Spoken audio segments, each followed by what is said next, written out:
This is for my corporate girlies in male-dominated spaces. Listen, you actually don't need to be one of the boys. All through my career, in the almost 20 years I worked in corporate, I've always worked in spaces where I was the only girl, or maybe one of two girlies in the team. But the truth is, you can always show up as the baddie that you are without really thinking anything about it. And I get it. I get that you want to be part of the team. Everybody's going out. You see them going for their lunches and their team meetings and their golf and all the things that they do. And you kind of feel left out. But let me share with you a few things that you can start doing so you don't actually feel so isolated in a team where there are more guys than girls. So the first thing is your mindset.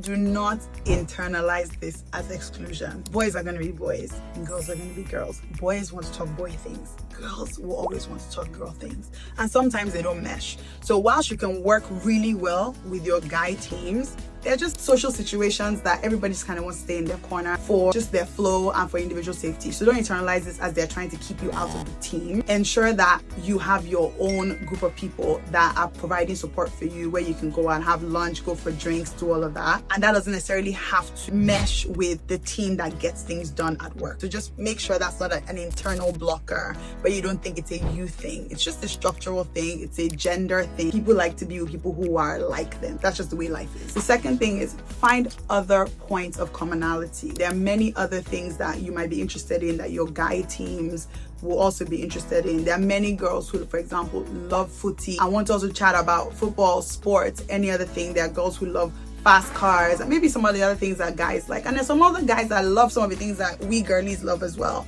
So make sure you can engage across gender, engage at the point of affinity or at the point of, shall we say, interest, right? Talk about travel, talk about pets, talk about faith, talk about politics safely. Talk about all of these things that cross gender barriers and use that as points of contact, right? But also know that there's still going to be things that boys just never want to talk to you about in the workplace, period. And the final thing I'll say here is really focus on one-on-one strategic connection. In the end, we are who we are, but then we get to come together to work as teams in the office, right? So it's not about them, it's not about you.